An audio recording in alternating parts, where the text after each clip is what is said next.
하나님 말씀 보겠습니다. 하나님 말씀 열왕기상 17장 1절부터 24절의 말씀입니다.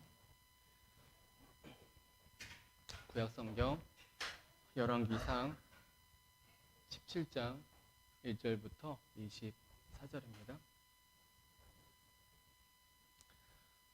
한 절씩 교독합니다. 제가 먼저 1절부터 읽겠습니다. 길르앗에 우거하는 자 중에 디셉 사람 엘리야가 아합에게 말하되 내가 섬기는 이스라엘의 하나님 여호와께서 살아계심을 두고 맹세하노니 내 말이 없으면 수년 동안 비도 이슬도 있지 아니하리라 하니라. 너는 여기서 떠나 동쪽으로 가서 요단 앞 그릿 시냇가에 숨고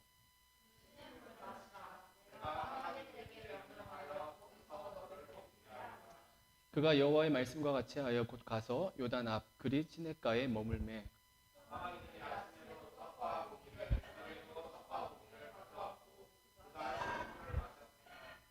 땅에 비가 내리지 아니하므로 얼마 후에 그 시내가 마르니라.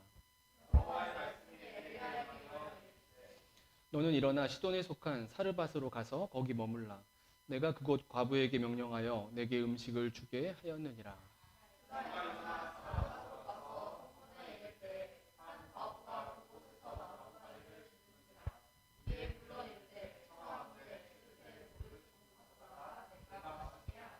그가 가지러 갈 때에 엘리야가 그를 불러 이르되 청하건대 내 손에 떡 한 조각을 내게로 가져오라.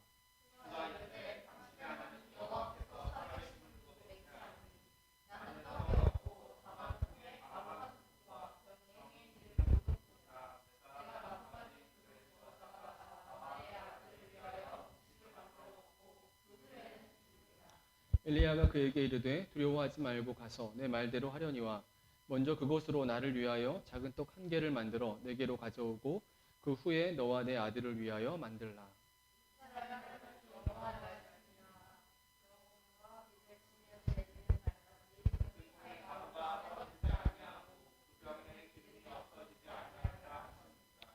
그가 가서 엘리야의 말대로 하였더니 그와 엘리야와 그의 식구가 여러 날 먹었으나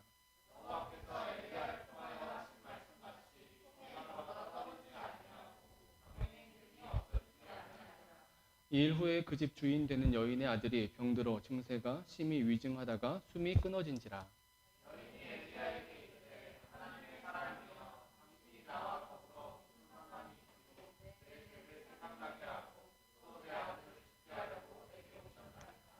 엘리야가 그에게 그의 아들을 달라 하여 그를 그 여인의 품에서 받아 안고 자기가 거처하는 다락에 올라가서 자기 침상에 누이고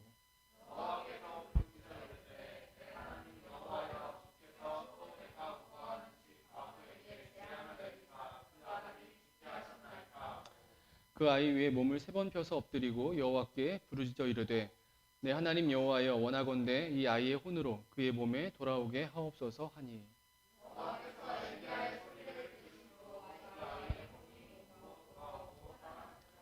엘리야가 그 아이를 안고 다락에서 방으로 내려가서 그의 어머니에게 주며 이르되 보라 내 아들이 살아났느니라.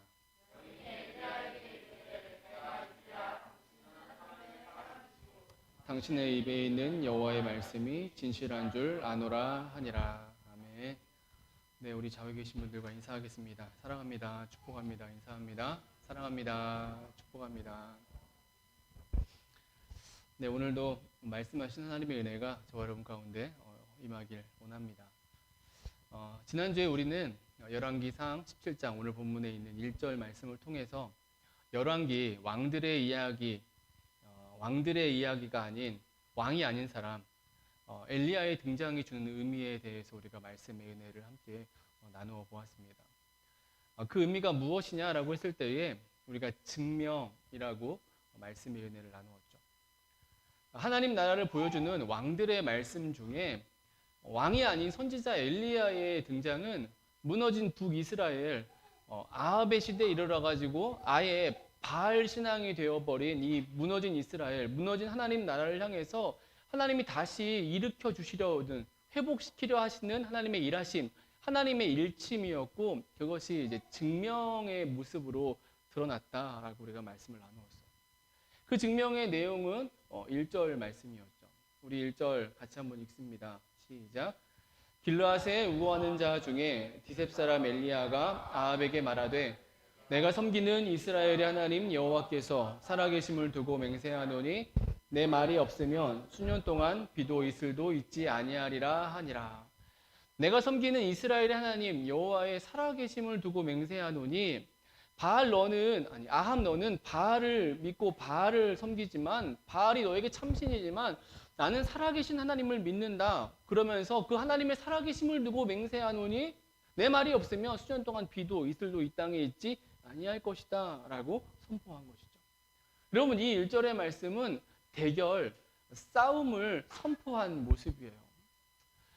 더 이상 이제 하나님이 아닌 바알을 숭배하던 그 아합에게 그 무너진 시대를 향해서 하나님 살아계시다, 하나님이 참신이시다, 이것을 하나님께서 드러내 보이실 것을 증명하는 엘리야의 선포, 엘리야의 메시지가 되고 있다라는 거죠. 지난주에 우리가 오늘 이 시대가 이 아합의 시대와 같다라는 이야기를 말씀 가운데 나누었습니다. 다른 의미가 아니라 하나님이 아닌 다른 것이 하나님 자리에 올라 있는 게 그게 아합의 시대예요. 그게 바알의 신앙입니다. 정말 이런 아합의 시대와 똑같은 오늘 이 마지막 시대에 이 시대 속에서 하나님 증명하십니다. 증명하시는 하나님, 다시 능력을 나타내시는 그 하나님 붙잡고 우리 모두가, 우리 공동체가 하나님 신앙, 참 신앙의 모습으로 세상 가운데 서는 은혜가 있어지게 되길 주님의 이름으로 축원합니다. 오늘 그 증명 두 번째 시간을 가지려고 하는데요.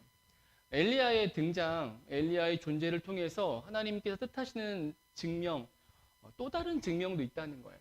우리가 지난주에 들었던 말씀은 하나님, 누가 참 신이냐, 누가 참 하나님이냐, 이것에 대한 증명의 선포였다라면 우리는 이제 그 실제적인 내용은 18장의 말씀에서 우리는 직접적으로 듣게 될 거예요. 18장에서 갈멜산 정상에서의 그 사건을 통해서 우리는 구체적으로 누가 참 신이냐, 누가 참 하나님이냐라는 그 사실을 보게 될 것인데, 그런데 사실은 이 하나님의 이 증명하시는 이 말씀, 그 18장 말씀에 앞서서 하나님은 엘리야를 통해서 누가 참 하나님이신지를 보여주시려고 하는데, 그게 하나님께서 엘리야를 통한 목적하신 바인데, 그런데 그것과 함께 하나님 나라를 보시면서 하나님은 또 하나의 목적, 또 의도하시는 바가 있다라는 사실이에요. 우리가 오늘 듣고자 하는 메시지의 주제가 되는 것이죠. 여러분, 1절의 이 엘리야의 선포는 정말 멋지고 대단한 일이에요. 바알 숭배가 국교화되어져 있는데, 오늘 이 시대에 우리는 국교화라는 말의 의미를 잘 모르죠. 종교의 자유가 있으니까. 근데 국교화라는 것은 그거 아니면 다 가짜라는 거예요. 그것을 믿지 않으면 다 죄인이 된다는 것입니다. 그 국교화되는 그 종교를 믿지 않는 다른 모든 사람들은 이단이고 사입이고 다 오히려 그 국가의 제도 안에서 죄인이고 범죄자가 되는 게 국교화라는 말의 의미예요. 바알 숭배가 국교화가 되어서 왕이 믿고 있고 왕비가 믿고 있고 온 나라가 법으로 정해서 바알을 믿는데, 그런 와중에 아니다, 하나님이 참 하나님, 살아계신 하나님이 참 신이시다라고 외치는 것은 정말 멋지고 위대한 사건이 아닐 수 없다라는 거죠. 여러분, 그런데 우리가 말씀을 쭉 오늘 본문을 17장을 다 읽었지만 이 1절의 선포, 멋진 선포 이후에 등장하는 몇 가지의 사건들, 우리는 말씀을 읽으면서 여러 가지 고민을 또 생각을 하게 된다라는 거예요. 1절의 그 멋지고 대단한 멋진 선포 이후에 그 2절부터 24절까지의 말씀은 나름 은혜가 있고 우리에게 주는 어떤 메시지들이 분명히 있는데, 그러함에도 불구하고 1절의 그 당당하고 위대한 선포에 비교해 볼 때 조금 사족과 같은, 뭔가 이게 중요하지 않은 것 같은, 아니 중요하긴 하겠지만 굳이 이렇게 자세하게 이런 이야기들을 들려주지 않아도 될 것 같은 그런 말씀들이 오늘 본문에 이제 들려지고 있다라는 거예요. 여러분, 그 말씀들이 가진 의미가 있다는 것입니다. 여러분, 그 본문 말씀 우리가 읽었지만 잠깐 살펴보면 이런 내용들이 있죠. 참신을 증명할 것이다라고, 내 말이 없으면은 이 땅에 비도 이슬도 있지 않을 것이다, 하나님의 살아계심을 두고 내가 말하는데, 그러한 그 선포 이후에 엘리야가 그리시네가에 가서 숨었다라는 거예요. 숨어서 까마귀들이 가져오는 그 음식을 먹으면서 시내가 마를 때까지 숨어 있었다라는 모습이에요. 한편으로 우리는 충분히 이해가 되는 모습이기도 하죠. 수년 동안 비도 이슬도 있지 않을 거라는 엄청난 재앙을 선포했는데 아합 왕이 가만히 있지 않겠죠. 잡으려고 죽이려고 할 것입니다. 그래서 피해야 하는 처지가 되었을 것이다라고 우리는 생각할 수 있다는 거죠. 그런데 반면에 우리는 이런 생각도 한번 해볼 수 있습니다. 아니 1절에 그렇게 그 시대를 뒤엎는 그런 혁명적인 그런 선포를 담대한 선포를 했는데 정작 엘리야가 그 다음에 보이는 모습이 숨었다는 거예요. 당당한 선포와 전쟁 선포와 맞지 않는 그런 모습처럼 이 엘리야의 모습이 보이기도 한다는 것입니다. 하나님의 증명을 위해 쓰임받은 엘리야이니까 보다 더 당당한 모습과 좀 더 강한 모습이 있었으면 좋지 않을까라고 생각을 한다는 것이죠. 할 수 있다는 거예요. 여러분 이런 생각은 이어지는 말씀을 통해 우리는 조금 더 깊어지죠. 시내가 말랐어요. 하나님이 그런데 엘리야에게 이번에는 시돈에 있는 사르밧 과부에게 가서 머물게 하십니다. 그런데 말씀을 읽었듯이 그 사르밧 과부도 엘리야는커녕 누구도 도울 수 없는 처지인 것을 우리가 말씀을 통해 보게 된다는 거예요. 극심한 가뭄으로 인해서 그리 시냇가가 다 말라버렸듯이 그 과부도 그 가뭄과 기근의 상황 속에 고통받고 있었다라는 거예요. 그래서 엘리야가 떡과 물을 달라고 이렇게 청했을 때 과부가 실은 마지막 남은 가루와 마지막 남은 기름으로 음식을 만들어서 내 아들과 먹고 우리는 자결하려고 죽으려고 했습니다라고 이렇게 얘기를 하고 있는 것이죠. 12절 말씀이 그 말씀이에요. 그가 이르되 당신의 하나님 여호와께서 살아계심을 두고 맹세하노니 나는 떡이 없고 다만 통에 가루 한 웅큼과 병에 기름 조금뿐이라. 내가 나뭇가지 둘을 주어다가 나와 내 아들을 위하여 음식을 만들어 먹고 그 후에는 죽으리라. 이게 그냥 하는 말이 아니라 하나님의 이름이라고 했는데 신의 이름으로, 그가 믿는 신의 이름으로 맹세하는 거예요. 본인이 믿는 신의 이름으로 맹세하면서 내가 마지막 음식을 해먹고 죽으려고 했다라고 얘기를 하고 있는 거죠. 요즘 좀 이상하잖아요. 그런 과부에게 가서 음식을 가져오라. 마지막 먹고 죽으려는 그 음식을 나를 위해 내놓으라라고 말하는 엘리야의 모습. 이어지는 말씀은 엘리야가 그렇게 그래 그 남은 것으로 가져와 내가 먹겠다. 나를 위해 만들어 오라. 그러면 하나님께서 기적을 베풀어 주실 것이다. 가뭄이 끝날 때까지 그 통의 가루와 병의 기름이 끊어지지 않을 것이다. 그리고 실제로 그 역사가 일어나죠. 그래서 그 가뭄의 시절에 그 기적의 역사를 사르밧 과부도 또 엘리야도 누리면서 그 시간을 보내게 되었다라는 것이 오늘 말씀이긴 한데, 그런데 굳이 이런 우여곡절 같은 이 과부의 그런 내적인 이야기까지 언급하시면서 이렇게 엘리야를 인도하시는 이유가 무엇일까라고 우리는 고민을 하게 된다는 거예요. 여러분 마지막 그 이야기가 되고 있는 오늘 본문에 이 가뭄의 시절에 보내는 중에 갑자기 과부의 아들이 죽어요. 뜬금없이. 어떤 맥락도 없이 갑자기 죽게 되고 그 죽은 아들을 엘리야가 살렸다라는 것이죠. 여러분 그런데 조금 우리가 고민할 것이 아들이 갑자기 죽었는데 이 과부가 엘리야를 막 비난하죠. 당신 때문에 죽었다라고. 엘리야에게 무슨 책임이 있다고 엘리야를 비난하느냐라는 거예요. 여튼 그럼에도 불구하고 엘리야는 그 죽은 아들을 살려냅니다. 죽은 자를 살리는 능력을 이제 행하죠. 여러분 갑자기 벌어지고 있는 사건들이에요. 사실 이 2절부터 24절의 오늘 본문의 말씀을 그냥 능력, 엘리야는 이런 능력의 사람이었어. 능력의 종이었어. 이렇게 생각하면 별다른 고민할 필요가 없죠. 고민 안 해도 됩니다.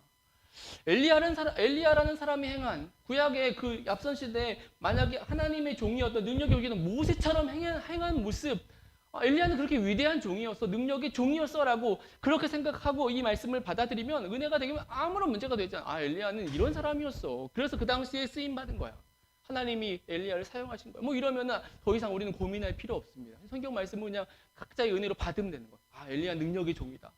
더 나아가서 나도 엘리야처럼 능력을 좀 입고 싶다. 능력을 행하고 싶다. 그러면은 다 끝나는 것이죠. 물론 이런 은혜가, 이런 접근이 정말 성경적이고 바른지는 저는 잘 모르겠지만 그렇게 되면 그냥 다 끝나는 것입니다. 그런데 그런 의미가 아니라 우리가 말씀을 듣고 있듯이 하나님 나라를 이야기하는 이 본문 가운데서 이 엘리야의 그 능력과 기적을 그렇게 보여주는 것이 하나님의 뜻하심이었을까라고 생각하면 아닐 수 있다는 것이죠. 무언가 다른 목적과 다른 의도. 증명하시는데 하나님께서 지금 무너진 세상 속에서 내가 참 신이다, 내가 참 하나님이다라는 증명하시는 가운데 들려지고 있는 이 이야기들은 무언가 더한 의미를 우리에게 말씀해 준다라고 우리는 말씀을 살펴볼 수 있다는 거예요. 그리고 실제로 말씀 흐름을 보면은 오늘 본문의 이 2절부터 24절에 나오는 말씀은 그렇게 정말 중요한 본문처럼 여겨지지 않아요. 그냥 1절의 선포 후에 18장으로 넘어가면 깔끔해요. 그렇게 선포하고 뭐 시간이 좀 지난 후에 그리고 18장에 가서 갈멜산 정상에서의 그 사건, 실제적인 사건이 막 들려지면서 하나님이 증명되는 거죠. 하나님이 참신이신 것을 드러내는 것이 훨씬 더 자연스럽게 여겨진다라는 거예요. 여러분, 왜 오늘 본문에 이 엘리야에 관한 이런 말씀들이 들려지고 있는 것일까요? 여기에서 오늘 말씀의 은혜를 우리가 이제 생각하게 되는 거예요. 하나님이 참신이시다라는 그 첫 번째 증명에 더하여서 사실은 하나님 나라를, 무너진 하나님 나라를 보시면 하나님은 추가적인 증명을 지금 해내고 계신다라는 사실이에요. 여러분, 그 첫 번째 증명 뭐냐? 참 사역자에 대한 증명입니다. 그러니까 하나님 나라의 회복을 위한 참 하나님에 대한 증명과 함께 또 하나의 증명이 되고 있는데 참 사역자가 누구인가라는 거예요.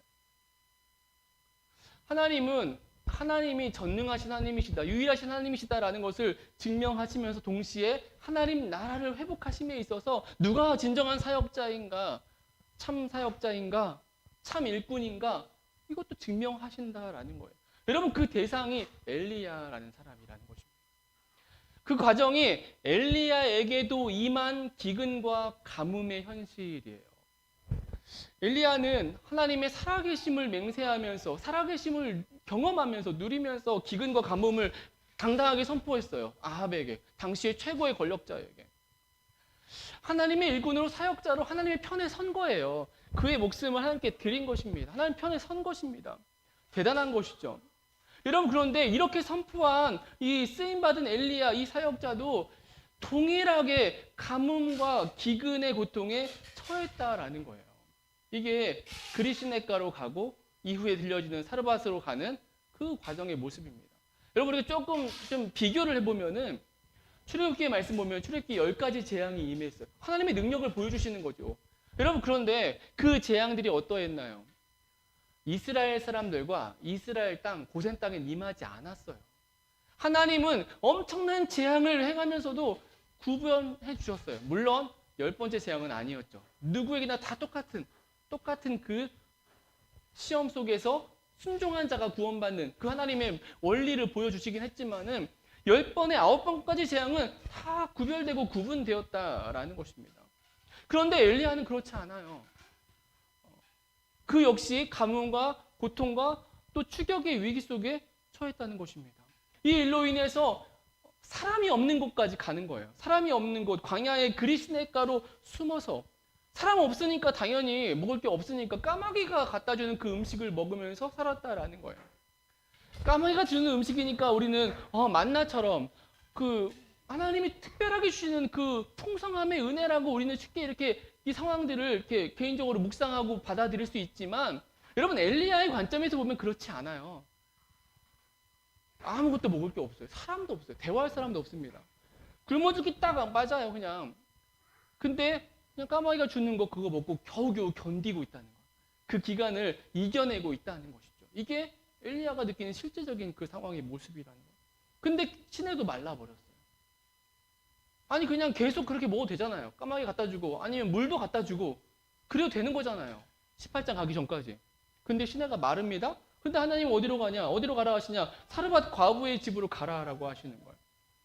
그리고 가서 봤더니 정말 그 과부가 나에게 풍성하게 음식을 줄 만한 저장고에 많은 걸 채워서 나를 섬겨줄 사람인가 봤더니 그렇지 않아요.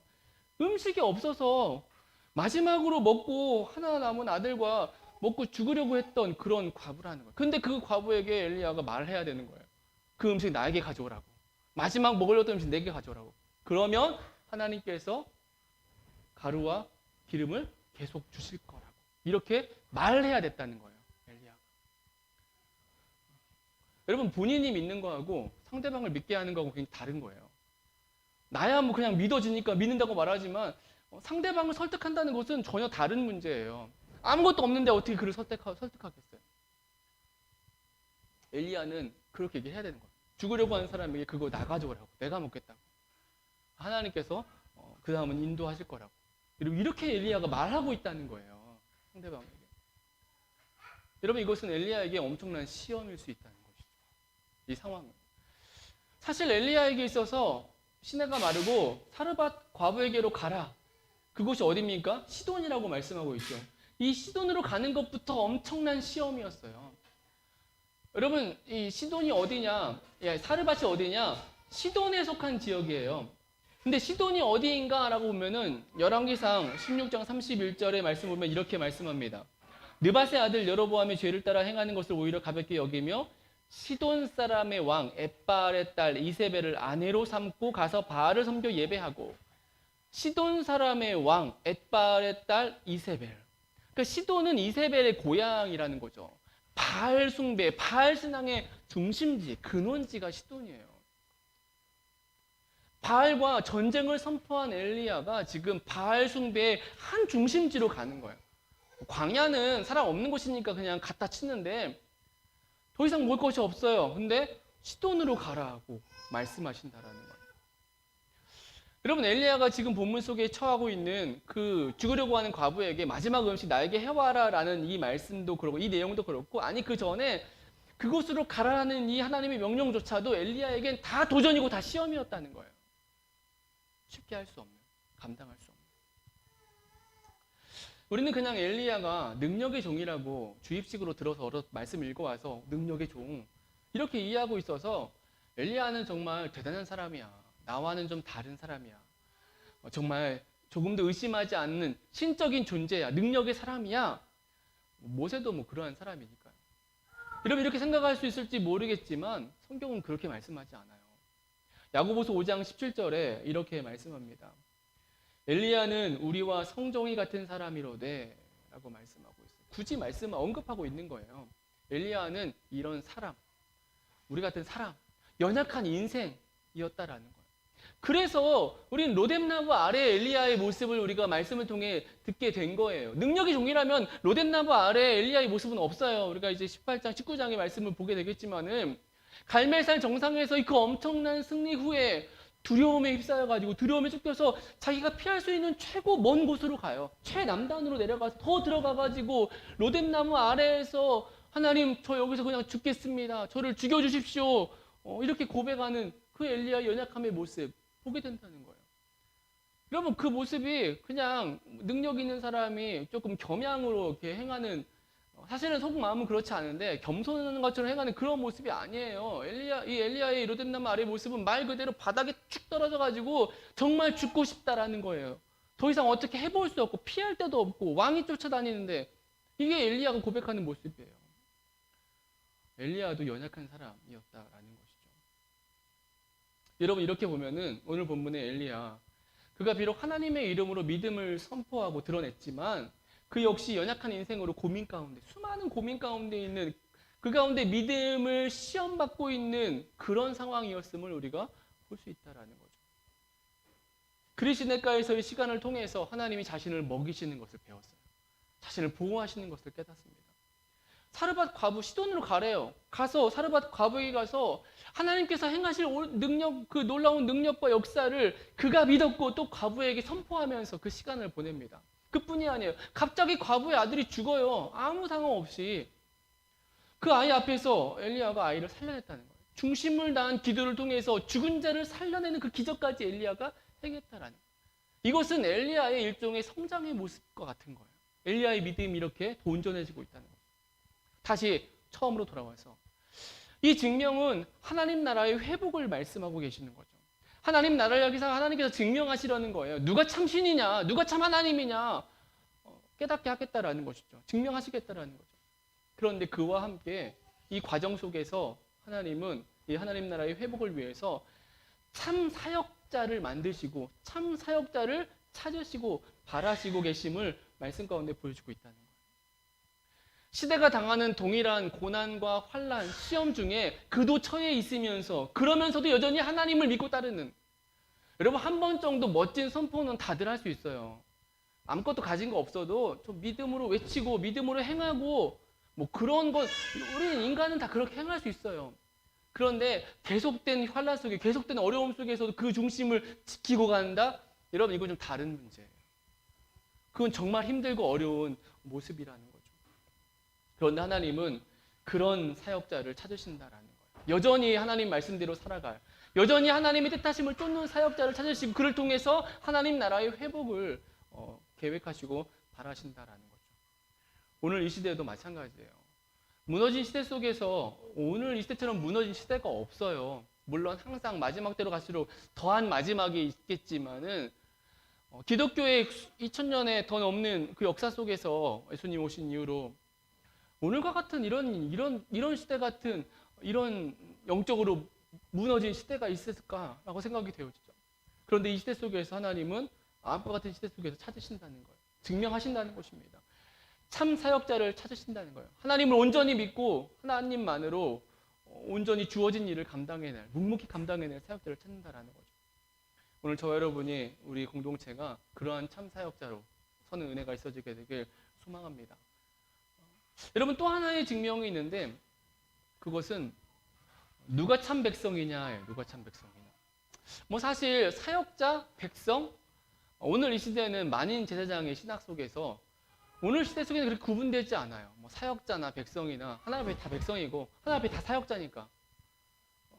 하지만 구약 시대 속에서는 분명히 구분이 되어 있고 그것이 우리에게 주는 또 은혜들이 있어요. 그래서 우리가 조금 오늘 본문 속에 구약 시대 속에서 좀 구분 지어서 그냥 좀 찾아보려고 하는 거죠. 하나가 뭐냐? 누가 참 백성이냐는 거예요. 엘리야를 통해서 누가 참 사역자냐? 그 다음에 누가 참 백성이냐? 그것을 보여주는 것이 사르밧 과부, 한 여인이에요. 갑자기 등장한 여인입니다. 엘리야를 통해 하나님께서 참 사역자의 모습을 증명하시면서 그리고 그 일하심 안에 이 사르밧 과부를 통해서 증명하십니다. 그것이 이 과부가 보여주고 있는 모습들이에요. 과부가 보여주는 믿음의 고백, 믿음의 모습입니다. 우리 13절부터 15절까지 같이 한번 읽어보죠. 우리 같이 읽습니다. 엘리야가 그에게 이르되 두려워하지 말고 가서 내 말대로 하려니와 먼저 그것으로 나를 위하여 작은 떡 한 개를 만들어 내게로 가져오고 그 후에 너와 내 아들을 위하여 만들라. 이스라엘의 하나님 여호와의 말씀이 나 여호와가 비를 지면에 내리는 날까지 그 통의 가루가 떨어지지 아니하고 그 병의 기름이 없어지지 아니하리라 하셨느니라. 그가 가서 엘리야의 말대로 하였더니 마지막 남은 가루 병의 그 한 줌 기름으로 음식을 만들어 오라 했는데 엘리야의 말에 과부가 순종했다는 거예요. 여러분 어떻게 이럴 수 있었을까요? 오죽했으면은 마지막 남은 거 먹고 죽으려고 했던 그 여인이 그거 내놓으라는 엘리야 앞에서 순종했다라는 것입니다. 여러분 이것은 왜 그런지는 우리는 모르겠지만 믿음을 보여주고 있는 거예요. 적어도 그 엘리야의 말에 대한 엘리야가 하고 있는 그 하나님 앞에서의 그 과부의 믿음을 보여주고 있는 거죠. 그리고 그러한 일들 속에서 아마도 진짜 그 다음부터 계속 가루와 기름이 끊이지 않았으니까 아마 그 과부는 그 기적들을 경험하면서 과부가 진정으로 하나님을 믿게 되었을지도 모르겠어요. 그런데 갑자기 죽게 된 갑자기 아들이 죽어요. 근데 그 죽은 아들 앞에서 이 사르밧 과부는 이전의 모습이 다시 드러납니다. 그게 뭐냐? 엘리야에게 그 책임을 돌리는 모습이에요. 18절에 이렇게 말씀합니다. 여인이 엘리야에게 이르되 하나님의 사람이여 당신이 나와 더불어 무슨 상관이 있기로 내 죄를 생각나게 하고 또 내 아들을 죽게 하려고 내게 오셨나이까? 죽으려고 했던 사람이 하나님의 은혜 가운데서 계속 음식을 먹으면서 견디고 이어져고 생명이 이어져고 있는데 갑자기 아들이 죽었어요. 근데 그 이유에 대해서 그거에 대해서 이렇게 얘기하고 있는 거죠. 당신 때문이라고 왜 나에게 찾아오셔가지고 왜 나를 이렇게 이런 아픔을 주셨냐라고 얘기하는 거죠. 사실 본문 속에서 저는 가장 이해가 안 되는 부분이 이거예요. 엘리야 때문에 그래도 생명이 연장되고 부족함 없이 그 시대, 가뭄의 시대 기근 속에 딴 집은 다 먹을 것이 없어가지고 아마 실제로 굶어 죽은 사람도 많았을 텐데 그런데 자신들은 살아가고 있는데 부족함 살고 있는데 갑자기 죽게 된 아들의 책임을 엘리야에게로 하나님에게로 향하는 모습. 여러분 그런데 이게 인간의 모습이에요. 이게 보통의 사람들의 모습인 것이죠. 은혜 따로 또 내게 부족한 것은 또 내 부족한 마음 따로. 그런데 여튼 이 아들의 죽음, 갑작스러운 아들의 죽음. 여러분 이걸 어떻게 볼 것인가? 하나님께서 이 사르밧 과부를 격동시킨다라는 거예요. 격동시키는 모습이라는 거예요. 그러니까 은혜를 누리고 있어요. 은혜 가운데 그가 진정 하나님을 얼마나 믿었는지는 모르겠지만 기적을 경험하면서 그 어려운 시대를 보내면서 그 안에 아마 하나님에 대한 고백도 있었을 것입니다. 어느 정도의 만족의 모습이 있었을 거예요. 그런데 정작 하나님은 그 과부의 모습으로는 채우시지 않는 거예요. 하나님은 그 과부의 그 정도의 모습으로는 만족되지 않으셨다라는 거죠. 그러니까 하나님께서 바라시는 참 백성의 모습이 있다는 거예요. 하나님 나라를 회복하심에 있어서. 그 증명이 그냥 한두 번 정도의 그 시험을 통과한, 그래서 그냥 하루하루를 그냥 살아가는, 은혜 가운데 살아가는 그 정도의 모습이 아니라 하나님은 하나님 백성에게 더 분명하고 정확한 확실한 믿음의 고백을 바라신다는 거예요.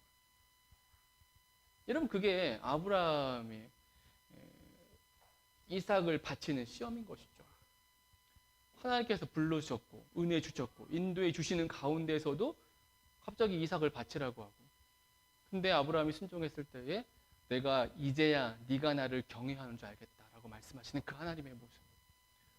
이 사르밧 과부를 향한 모습도 마찬가지입니다. 하나님께서 바라시는 참 백성에 대한 증명이에요. 그냥 한두 번 은혜 안에서 그냥 그렇게 살아가는 모습이 아니라 보다 분명하고 확실한 믿음의 고백 원하신다는 거죠. 그리고 실제로 과부가 오늘 본문에 그 고백을 합니다. 엘리야가 아들을 살린 후에요. 그 기적을 행한 후에 이 과부가 고백합니다. 24절입니다. 우리 같이 마지막으로 읽겠습니다. 여인이 엘리야에게 이르되 내가 이제야 당신은 하나님의 사람이시오 당신의 입에 있는 여호와의 말씀이 진실한 줄 아노라 하니라. 과부가 고백한 거예요. 내가 이제야 당신이 하나님의 사람이고 당신의 입에 있는 여호와의 말씀이 진실한 것을 내가 알겠습니다. 하나님이 이것을 증명해 대고 계시는 거예요. 하나님 나라를 향해서 하나님이 바라시는 증명들이에요. 누가 참신이냐? 이거고요. 그러면 그 하나님 나라 안에서 하나님의 일을 감당해야 될 누가 진정한 사역자냐, 일꾼이냐, 그리고 누가 그 나라를 살아낼 참 백성이냐, 이거를 증명하시고 이걸 통해서 하나님 나라의 회복을 이루어 가신다라는 거죠. 여러분, 오늘도 저는 마찬가지인 줄로 믿습니다. 이 어두운 시대 속에서 하나님은 우리에게 이러한 증명을 원하신다는 거예요. 그냥 우리가 하루하루 은혜 안에서 큰 문제 없이, 큰 어려움 없이 하나님 기억하고 은혜 안에 우리가 살아가는 것, 우리는 충분히 그것으로 만족해요. 저는 그게 나쁘다고 생각하지 않아요. 왜냐하면 그러지 못한 신앙인들도 얼마나 많은데요. 겉모습뿐인 신앙인, 삶의 중심은 세상의 욕심을 따라 살아가는, 자신의 이익만 살아가는 사람이 얼마나 많은데요. 근데 그렇게 욕심 안 부리고 하나님이 주신 거 감사하고 은혜 안에서 내게 맡기신 영혼들과 함께 살아가는 것, 굉장히 귀한 믿음인 것이죠. 그런데 하나님이 원하시는 진정한 하나님 나라를 향한 하나님의 뜻하심은 그걸 넘어선다는 거예요. 더 분명한 하나님에 대한 고백과 사역자의 중심된 마음과 또 실제로 그 땅을 살아낼 백성다움의 모습을 하나님이 원하신다라는 사실이에요. 오늘 저 여러분이 이 마지막 때를 살아내면서 이렇게 증명하시는 하나님, 증명케 하시는 하나님, 그 앞에서 우리가 참 사역자가 되고 우리가 참 백성의 모습으로 우리에게 주어진 또 한 주를 살아갈 수 있기를 소망합니다. 그래서 정말 하나님 백성답게 우리에게 주어진 하루하루의 그 삶 속에서 하나님이 기뻐하심을 드러내는, 하나님께서 증명하시려고 하실 때에 우리가 온전히 증명되어지는 그러한 믿음의 모습이 우리 가운데 있어지게 되길 주님의 이름으로 축원합니다. 우리 같이 기도하겠습니다. 우리에게 주어진 또 한 주를 이어갑니다.